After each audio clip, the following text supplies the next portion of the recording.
Sir आजकल वक्फ board काफ़ी चर्चे में है। वो ऐसा क्यों है? ऐसे काफ़ी सुर्खियों में है वक्फ बोर्ड। अ, तो ऐ- ऐसा है सर कि वक्फ बोर्ड जो है आज की तारीख में राजनीति परिपेक्ष देखा जाए तो बड़े ही जो है सभी लोग इस बात को उठाए रखे हैं, क्योंकि जेपीसी ने वक्फ बोर्ड को आज की तारीख में अमेंडमेंट जो बिल आया है 2024 का, जेपीसी में उसकी परिचर्चा होती है, आपको पता ही है सर।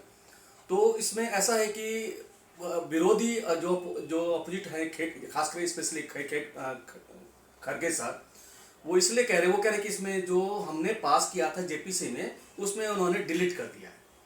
एक्चुअल जब हम वक्फ बोर्ड ये देखें कि वक्फ बोर्ड आया क्यों, एक्चुअली जब नेहरू गवर्नमेंट थी, नेहरू सरकार, चाचा नेहरू की जब गवर्नमेंट थी हमारी, उन्होंने 1954 में ये वक्फ बोर्ड लाया, क्योंकि उस समय के जो मुस्लिम यहाँ पे रह रहे थे, जो खाली कर गए थे, उनको लगा, उनकी गवर्नमेंट को लगा कि वो जो है एक खास एक ट्रस्ट बना करके उसको जो है सही उपयोग लाया जाए, गरीबों के लिए उपयोग लाया जाए। और उसके बाद कई बार उसमें अमेंडमेंट हुए सर। अब दिक्कत क्या है कि सर उसमें उस समय क्या जरूरत थी, नहीं जरूरत थी, आज की जरूरत बदल गई है। उसके बाद 2013 में जब कांग्रेस की सरकार थी, उन्होंने और उसको जो है सशक्तिकरण, ज्यादा पावर दे दिया। और बड़े आश्चर्य की बात यह है कि आज की तारीख में वक्फ बोर्ड का कोई मायने ही नहीं रहता है, क्योंकि अगर देखा जाए वक्फ बोर्ड और ट्रस्ट में सिमिलरिटी है। डिफरेंट यह है कि सर ट्रस्ट को हम कभी भी खत्म कर सकते हैं, वक्फ बोर्ड को जो है हम कानून के द्वारा ही खत्म कर सकते हैं।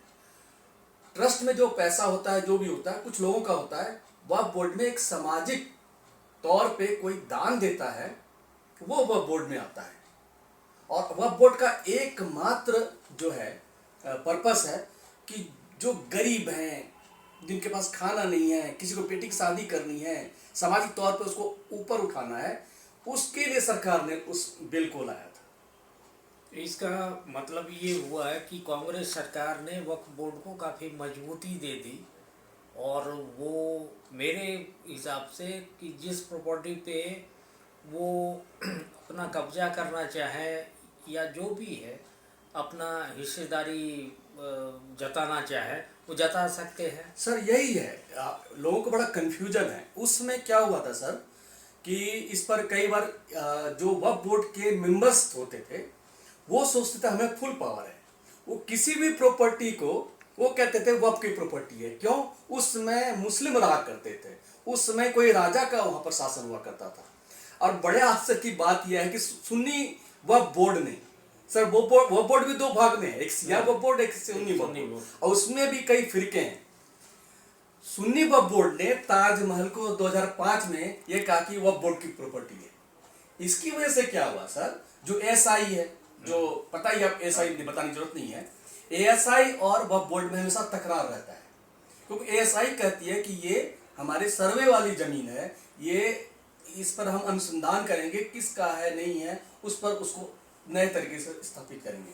वक्फ बोर्ड कहते हैं नहीं, ये आपकी जमीन नहीं है, ये चूंकि किसी मुस्लिम प्रशासक का है, या किसी अमीर ने या किसी लोगों ने हमें दान दे दिया।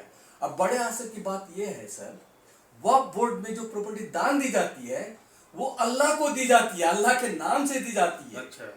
अब बड़े दुर्भाग्य की बात यह है कि कुछ मेंबर्स सोचते हैं वो हमारी प्रॉपर्टी हो गई, वो अपने तरीके से अपना घर बनाते हैं, अपना सब वो उसमें ये करते हैं, मतलब एक प्रभुत्व जमा कर रखते हैं। और किसी प्रॉपर्टी को कहते हैं कि ये वक्फ की प्रॉपर्टी है, और इसकी अपील जो है सिर्फ हाई कोर्ट में हो सकती है। अगर ट्रिब्यूनल ने, जो ट्रिब्यूनल स्थापित गवर्नमेंट के द्वारा ही होता है, इस पे जब पहले सेंट्रल ने इसको वक्फ बोर्ड, सेंट्रल वक्फ बोर्ड ने इसको किया, ट्रिब्यूनल बना, उसने हर एक स्टेट को अलग अलग पावर दे दिया कि हर एक स्टेट अपना अपना एक वक्फ बोर्ड बना दे, और हर एक स्टेट का एक ट्रिब्यूनल बैठा दिया कि अगर कोई डिस्प्यूट होगा तो वहां जा सकते हैं आप। और आपकी अगर प्रॉपर्टी कोई कारण से वक्फ बोर्ड ने ले ली है, उसने अधिसूचना जारी कर दी कि ये प्रॉपर्टी वक्फ की है, आपको साबित करना है कि आपकी प्रॉपर्टी है वो। और सोचिए कि मेरी प्रॉपर्टी मुझे ही साबित करना पड़ेगा, जिसने कब्जा किया उसको साबित नहीं करना है। अब उसके लिए कोई इलाज ही नहीं है। नेचुरल है कि वहां जो बैठे होते हैं, कहने को है कि वो धर्मनिरपेक्ष है, उसमें कोई हिंदू भी बैठ सकता है जज, कोई हिंदू भी जो है उसका फायदा उठा सकता है, लेकिन ऐसा होता नहीं है सर। वो कहते हैं कि वो हमारी प्रॉपर्टी है, इसमें केवल मुस्लिम का शासक है। और जेपीसी में जो यही बातें कही गई है कि इसमें कोई भी मुस्लिम का जरूरत नहीं है, इसमें मेंबर लेडीज भी रखे गए हैं। जो सदस्य कहते हैं कि ना तो लेडीज अलाउड है, ना ही जो गैर मुस्लिम है वो अलाउड है। इसी बात का आज की तारीख में 2024 के बाद ये परिचर्चा में आया है और इसीलिए रोज हंगामा हम देख रहे हैं सर। तो एक तरह से मोदी सरकार की ये अच्छी पहल है कि ये अमेंड करना चाह रहे हैं इसमें। हाँ सर, पहल है। अगर देखी जाए तो 2013 के बाद 2014 में जब मोदी की गवर्नमेंट आई या भाजपा की सरकार आई, उसने इस पर बहुत काम किए, बहुत रिसर्च किए, और इस पर पता चला कि ये जो सारे लोग कब्जा करके बैठे हैं, सुप्रीम कोर्ट का इसमें जजमेंट है सर। उसका कहना है कोई प्रॉपर्टी आप अगर उसको ये करते हो, अपने अनाउंसमेंट करते हो, तो आपको डॉक्यूमेंट्री प्रूफ दिखाना पड़ेगा। लेकिन वही वाली बात है, कई बार वो कहते हैं कि कॉन्स्टिट्यूशन से हम चलेंगे, कहते हैं कि नहीं हमारा सरिया अलग लाओ है। अब दोनों फायदा उठाना चाहते हैं सर। तो मेरे ख्याल से वक्फ बोर्ड को आज की तारीख में